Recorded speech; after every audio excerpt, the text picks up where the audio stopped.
are listening to Bearcat Insider with everybody's favorite assistant coach, Travis Marsh, and I'm Chance Kirby. Now to the show. Hey everybody, welcome to Bearcat Insider Regionals Track Edition. Yeah, area wrap-up, regional preview. I am Coach Marsh, head girls track coach. The one and only. There, I am Hashtag the Lady Cat Takeover. Hashtag Lady Cat Takeover. And I have Chance Kirby, real estate broker extraordinaire, Pilot Point's favorite son. Arch enemy of Lenny Gray. What? Lenny loved me. You crossed the line, though. I did, but that same year, my senior year, he awarded me the, I won the government, what do you teach, government and economics? Yeah. Whatever he taught, I won the award for his class. Well, because you're the only person that cares about it. That could be true. Coach Gray does. Well, Coach Gray's awesome. His class was amazing. One of the best government economic teachers that I've been around. Yeah. But so area track went well. Okay. I had a lot of great coaches in that class, by the way. I just want to interrupt. Wow. Here we go. Throwback. Lenny Gray was the coach. Yep. Yes. I had Chad Worrell in my class. Okay. He's had a better coaching career than you have. And Robbie Jones. He's also had a better coaching career than you Well, have. yeah. I coached some mean 4-year-old, 5-year-old youth soccer. Check the old post signals. Aston, Tanner Stevens, and Aiden Jezik. Dude, we were dominant. Were you? Oh, my God. Okay. Anyway, sorry. All right. Back to it. Yeah. Okay. So area track. Are we ready to move on? I'm ready. You made me think about the good old days, and I'm like, man, the future was bright in that class for football coaches and 4-year-old soccer coaches. Shout out Chad Worrell. Yeah. If you didn't see on social media, we put out the updated Pilot Point coaching tree. Yeah. Now who's going off topic? And, well, you took me there. Yeah. You led me to the promised land of the rabbit hole. That's true. And so, yeah. Yes, I'm eating on the air for That's those of you fine. hearing the wrapper opening. Yes. All right, go ahead. So, area track, we did well. As a team, we did really well because we have all 3 relays on the girls' side going to the regional track meet for the second year in a row. Don't want to offend. I think y'all did better than I thought you were even going to do. That's okay. I'm okay with that. As long as we're overachieving, Yeah. that's a great. If you were to go to tell me that we underachieved, we would just cut this segment out. Yeah. But actually, we wouldn't. We probably would have argued for a little bit. Especially since I'm the one that controls the cut button. But Yeah, well. But no, the sprint relay repeated as district champs, then went on to be the area champion. Boom. And so that was a big deal. And then the 4x2 on the girls' side finished 4th, moving on to regionals. And then the mile relay finished 3rd. And you played musical chairs again with your runners. I think we had a conflict with a cheer camp or something. We had an stands additional extracurricular activity that took a runner away and had small school chaos. Had to make adjustments and overcame. The girls did what they do, I which know. is compete. And then Lizzie Slater started us off by making it out to regionals with a 4th place finished in disc. And so, safe to say, unexpected. She went in 5th. Were we even talking about it? Was she even throwing the disc 4 weeks ago? Is what I'm getting at. No, she was she had been practicing and making track meets, and tennis took her away for a little bit, and she was a regional qualifier in tennis, now regional qualifier. That's awesome. In discus. And pleasant surprise. Very much so, and she is getting better all the time. She's getting better every week, and so this is when you want your arrow pointing up. It's a good time of the year for that to happen. Yeah. If the arrow's pointing down, it'll be a quick trip to Tyler. Yeah. And so, and then Addison Height won the 800 and then finished 2nd in the mile. And we'll talk about the mile race in depth here in a little bit. Oh, boy. But the boys got a mile relay out. And so yes, they did. They had your picture of them on Twitter looked more like a shot from the yard as opposed to 4 happy dudes ready to qualify. Namely, one Aston Kirby. He was really he had plans for this weekend, and it wasn't going to regionals. He was as surprised as anyone. Yes, but Steven Schindler told me, this is just weird things happen. Okay. That back in the day when he ran, which I would believe would be 78, 79-ish, They were the best sprint relay. I think it was sprint relay. And Salina, they were battling back and forth. Yeah. And not one of them, but both of them dropped the stick in the district meet. Whoops. So that's my point is things happen. Yeah. I mean, just because they – and the mile relay, I don't think I want to offend any of those 4 guys. They did kind of back in because one of the best quarter milers in the state pulled his hamstring in the open quarter, which then put them out in the mile relay, which shocked me that they didn't have an alternate there just in case. Well, you can have an alternate, but when you're so the breakdown going in. Yeah. The boys were in 4th going in, looking at district times coming in. They were in 4th with Waxahachie Life right on their heels. Okay, so not trying to offend anyone, but this kid ran a 48.6 open quarter at district. Yes. I think that putting people out in front of him is going to fuel the fire, and you're going to end up getting a high 47 split. That's going to be hard to hold off. And so if you lose that and you're already in 5th place, and you're not going to replace your 47 with a 48 or a 49, you're probably going to replace him with about a 54. You're going to be on the backslide. And you just lost your hammer, which means that you don't have the ammunition to really recover. And so I understand it. But it goes against everything we just said that things can happen. Well, it's disappointing from a coaching standpoint. If I run my alternate and I get last, I'm still running my alternate because there's 3 other kids. Correct. And what if there are 3 sophomores or 2 sophomores and a junior? Well, that's one more experience that they have in a good race. Yeah. And so I don't like the move, but again, I also am not privy to their whole situation. Maybe they didn't have an alternate, or maybe it was just it was just too much to overcome too quick. They're like, this is of all the people we could lose, we lose this guy. No, that's crap. Okay. I don't subscribe to that. Shoot that down. Yeah, no, you as a coach, you in an emotional time like that, it defaults back to the coach. The coach at that point needs to be the steadying force that says, hey, next man up. If there is that man. That's what we don't know. Yeah. But, you can't freak out just because you're missing a chess piece. You have to, sit there and figure it out and have a plan. And how many alternates can you bring? You can bring 2. You declare 2. So you're going to take 6 to regionals. Yes, for the I have 2 alternates for all 3 relays with contingency plans for if this leg goes down, this is the plan. And then to bring it back to Pilot Point, yeah, I've noticed your chess pieces never seem to be set until the race. 4x1, they're set. Yeah, because of the handoff being a more technical handoff and a more specific and there's less time. Yeah, and so I don't like to change that. 4x2 and 4x4, the handoffs are not near as specific. I don't know. They can always help, but they can't hurt as bad. Yes, yeah. Is softball going to be an issue at the regional? It will not be an issue as far as the actual competition. The only issue is going to be is when is Kylie going to get there. Right now, they're pushing for a Thursday night game, and so I don't anticipate a problem. Good. And so that's exciting because Kylie's done a fantastic job out of the blocks. I've been really impressed with her since she's come out, and I hope she has enjoyed her track time to the point where she'll come back as a senior and come back earlier, be a steadying presence, and start the year with us, and maybe bring a couple softball girls with her, because I think what she's found out is that Coach Booker and I work really well together on sharing athletes. We make a concerted effort to take the athlete out of the middle, and we make decisions and kind of relay it to them.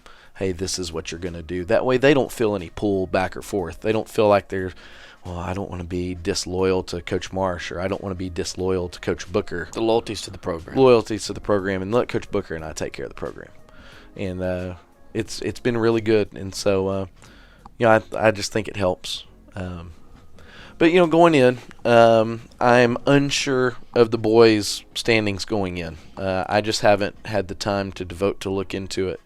I haven't looked, but I don't anticipate us being penciled in to be in the finals. You can't come out fourth in our district, go into that tough region, and be in the top 8. I think it's an uphill climb, but I think that we have the pieces in place that we could maybe make a run at it if they, kind of hit the moment and go running. And they really go after it and attack it. Yeah. I think they have a chance. That's now, all you can ask for. Yeah, there you go. You're getting, man, you're all over this coach speak. Oh, God. I've been around you too long. Now, on the girls' side, all 3 relays are currently standing in the top 8. And so the expectation is that we will be running all 3 relays again on Saturday. Now, a lot can happen. You have comers and goers whenever you're at the regional meet, and so we really want to make sure that we're on our A game and trending up at the right time.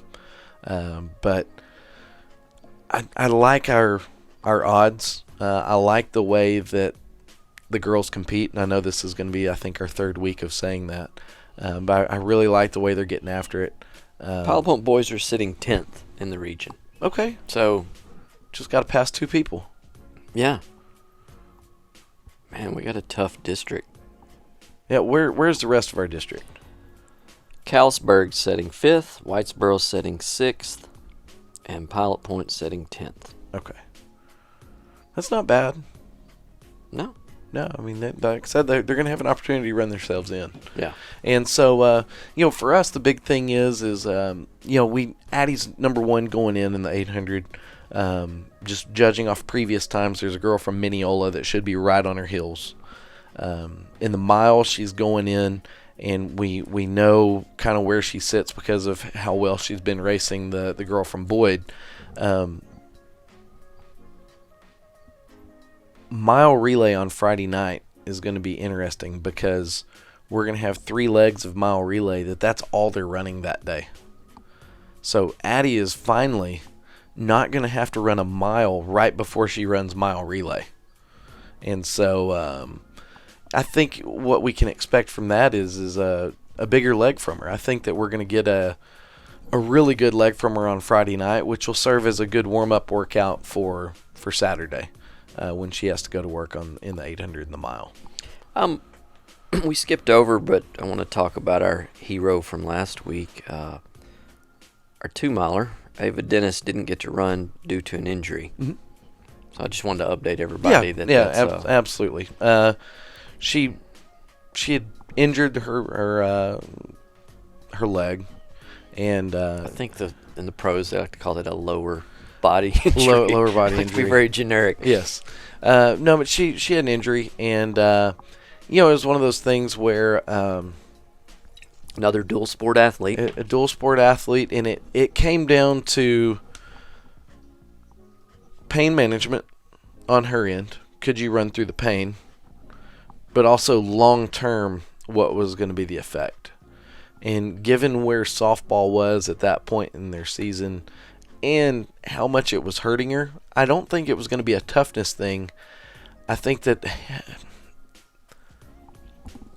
sorry, I'm trying to wrap my head around what I can say that doesn't infringe on what is the wonderful acronym of HIPAA. HIPAA, that's it. It's back to lower body injury. Her treatment for said injury was going to be prohibitive to running with good form. And so it was going. I was worried, and Ava was worried lead to something else. that it could lead to various injuries. And so we made the decision to. We warmed her up. She wasn't comfortable with it. I had let the coaches from Whitesboro know our situation, that it was going to be a last-minute decision. I would like for you to explain, because some people may not understand that, but that is not something that always happens, and I think it's tragic because, for those of you out there wondering what we're talking about, the top 4 out of district make it to area. Well, there's a 5th place person there that just missed it. So, and literally just in this case, with a fraction of a second. But no matter what event, there's someone right behind them. And then what happens more times than not, sadly, and you'll see this at regionals this week, and you sometimes even see it in state. The coaches don't have the decency, when they know that their kid isn't going to run in that, to call the other school and let that school know that the kid that had the next place, that the spot's open and that's theirs to run if they want it. Yeah. And I never understood that. I don't think that's best for the kids. I think that's a disservice to everybody. But you must have heard me complain, or you just must have some common decency. I don't know which. It's a toss-up. What it comes down to is it's about the kids. Exactly. Not just my kid, but in this thing there was a fifth place girl that had worked her tail off and run and prepared for a track meet, and she came up one place short. And so the morning of the area track meet, I'd called up to Whitesboro and let them know, hey, I have a girl who she is literally going to warm up and see if she can run or not. If she can't run, I want y'all to make sure that you have the opportunity, that if y'all want to, the spot will be available for your runner. And so Ava made a decision pretty early, and the girl from Whitesboro was able to get in the race and run in her place. And she didn't get out. She finished 5th, but I was just happy that she had the opportunity to compete for a spot. I figured it was doing right by the kid. And so that doesnin happen very often, though. No, it doesn't. There should never be an empty lane in district. I'm sorry, in area, in post-season district competition. So now the mile. Okay, Addie's 800. She ran a great race. And pulled away, but the girl from Kalispberg is closing the gap a little bit, but the mile continues to be a mystery to me. Okay, this is awesome. How much time do we have? We still have some time. Okay. So we have 2 very, very talented milers at the front 2 spots. We have more than 2 talented ones, but we have 2 that have separated themselves from the field in district and in area. Yeah. Okay, and that's the girl from Boyd and Addie. Well, at district, it was a foot race to the end, and Addie leaned her. I thought we would see a change in strategy, and we did not. Oh, I disagree. We saw a complete change in strategy. Yeah, it was from Boyd. It was a complete stalemate of what they did. Is they were trying to see who could go slower for 1,400 minutes, for 1,400 meters, and then they made it a. Let me break this down for you, playa. Okay. The way that I saw it. All right. Boyd decided. I'm sorry, I don't know her name, but the Boyd runner decided that when she passed Addie with the lap to go, that didn't work because she didn't have the strength to maintain that pace and hold Addie off. Okay. So the next week she said, well, this is what we have to do. So at area, what she did is she decided, well, maybe I'm faster than Addie, but I'm not stronger. So she slows the race down to have more energy, and then she kicked it 200, and she did on that day have more speed. Yeah.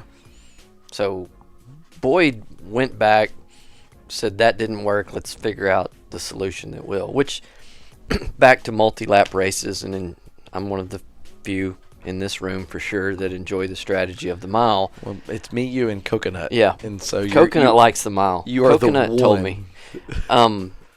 Her paw is better, by the way.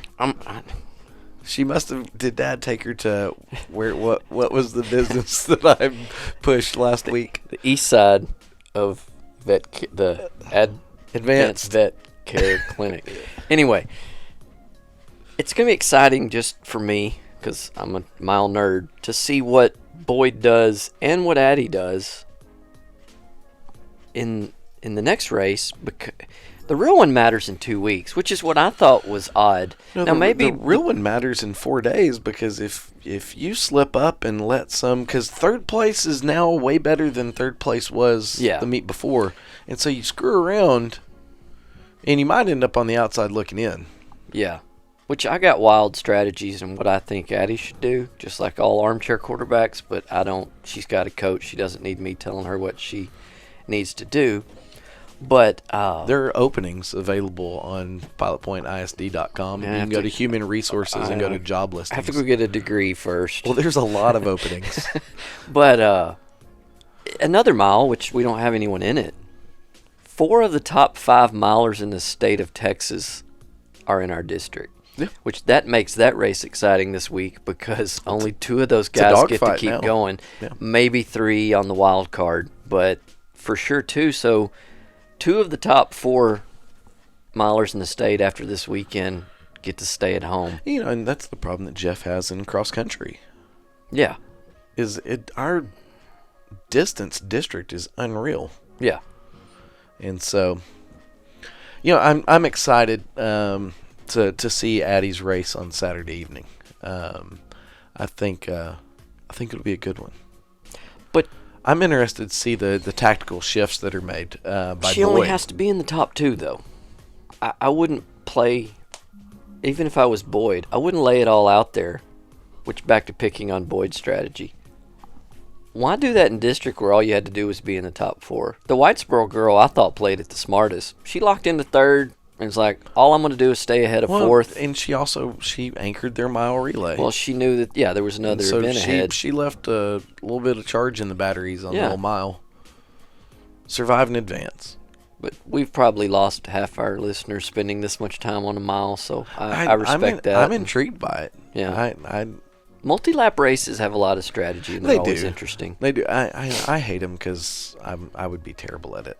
I'm one and done. Well, the most you watch are during regular track season when it is a miserable thing to watch because you don't have strategy. Doesn't matter if you're 2 minutes behind the leader. It doesn't. You have to have equally skilled people. Yeah. In sprint relay, the gap to front to back is not as wide. You're not tapping your watch, waiting for that mile relay, getting all excited. Yeah. That's what happens. But in other news, 7-on-7 last night. I saw you in attendance. What are the thoughts? Give me a thought on touch football in April. The most shocking thing to me was second team quarterback. Good or bad? Just when I looked and saw who was taking snaps, I don't. Well, it's got to be somebody. You'd have been more shocked if it had been Aston. Who told me last night that he asked to be the second team quarterback, but he felt like that the reason that he wasn't chosen is because he's graduating next year and they want to invest for someone for 2 years. That's how he sold it to himself. It has nothing to do with that he doesn't throw the ball great. He thought that they just passed up on him for investing in the future. If that makes him feel better, he is right. Exactly. I've seen him throw. Yeah. I've seen him just throw it even back to the ref like during the game. So I thought that our kids competed really well. Did we win? I don't know how to keep scoring that. We won the first game, lost the second game, won the third game. Okay. So we won 2 out of 3. Yeah. And some say that ain't bad. It's very true. Actually, we tied the third game. It was 6-6. In a real football game, though, Aston scores in the we last would have play won and that we one. win. Yeah. But it was nice to see him go up for that jump ball. Yeah. And come down with it. He's a little upset today because there was rumor after the game that was on video, but it was on that Arbery kids had filmed it. But now that he's tried to track it down today, no one seems to have it. Yeah. He thinks it's a conspiracy now. It is against him. Everybody's trying to hold Aston down. That's right. No, but I was very impressed with the way they competed. New defensive coordinator, Coach Burris, is in town. It's a tall guy. He is the tall guy. There's no trouble finding him on the field. No, and you can. The kids are getting there. They're learning. They're learning on the fly, for sure. But they are making a concerted effort. And I'm proud of them for embracing change and really kind of going all in on trying to figure it out and do it to the best of their ability. So it was exciting. And so that was Monday nights for the next few weeks is going to be 7-on-7. We have junior high 7-on-7 and it's going to be at Massey? I'm not sure about every week. I think the site's going to change. I'll tell you what I saw last night, too, that was shocking to me, just because little things throughout your life think, wow, I'm getting old. I saw a Martian on the field. Yeah. How'd you feel about that? I feel old. He's going to be a freshman next year, which is... I saw him running routes and... Yeah. I mean, he wasn't out there being ball boy. He was out there with the jersey on playing. No, he was, and we had some 8th graders that we called up for reserve purposes, just because numbers were a little low due to other stuff going on, and so. Did y'all watch game film on it last night? And did you go over it with him and break it down? No, I just told him I love him. Bull. There's no way you did not go overboard discussing everything. No, I just said great job, man. Okay. Yeah. And, gave him a hug, and that was that. I wish I had him here to ask him. But no, so that's good. So regionals this weekend, Friday, Saturday competition, softball playoffs. Keep up with our social media. Yeah. If there's one thing Coach Marsh does is, he updates us on the track. On the fly. Instantaneously. You know what's going on immediately. But you need to be following our social media anyway. Sure. So can you all please do that and subscribe to our YouTube channel? Yeah. We're putting out some awesome content here lately. Yeah. With all the Bearcat Film Project. It's coming along nicely. Eventually, we'll get all of it up there. It's just tough. Spring is a busy time of the year. And so be patient with us. We're working on it. We appreciate the people who've donated film. Just because your film isn't up, don't think we don't appreciate it and that we've forgotten about it. It's just a busy time of year. And so I think that's about all that's going on in the old land of the Bearcat. All right. You got any disagreements? Who's our sponsor for today's show? We don't have one. Sponsorships are available. I need to get a haircut before regionals. Yeah. So you know where I'm going to go? I'm going to go to Southern Junkies on the Pilot Point Square. That's awesome. And Gretchen will take care of me and give me a good, nice-looking haircut so that I can smile for the cameras while I'm wearing my hat backwards. But that's okay. I'm going to sell some real estate today. So Are you? Iric Real Estate Group. For all your real estate needs, give me a call. There you go. Google me. And if you are attending a NASCAR event, make sure you look for the National Fellowship of Raceway Ministries. Talladega this past weekend. Talladega, they do have a group at Talladega. There If you Dad go. was here with us, I'd just put him on the spot and ask him how it went. Yeah. Did he go? He didn't go, but Oh. he's in contact with those groups I have no pretty doubt. regularly. So yeah, man, we like I said, we do need a title sponsor for the podcast. Otherwise, we're just gonna start throwing out random freebies again and whatnot. So reach out to entice them not to sponsor. Oh, Oh, it is official. Urban Cowboy is going to be our sports movie. First sports movie review. Yes, and that will be the first week after school is out is when that podcast will be dropped. Yes, so if you guys want to watch it, I'll figure out where it is for those of you that haven't seen it, like Coach Marsh, and I will let you know. Yeah, absolutely. And we're going to dive deep into it, and we're going to settle the debate once and for all, Sissy or Pam. I don't know either one of Well, them. you will have a serious opinion once you watch it. Will I? It has been a debate for 30-something years. 40. I'm 38 and I haven't debated it once. I know, because you haven't seen it, but now it's going to be top of mind. Whatever. As always, go Bearcats.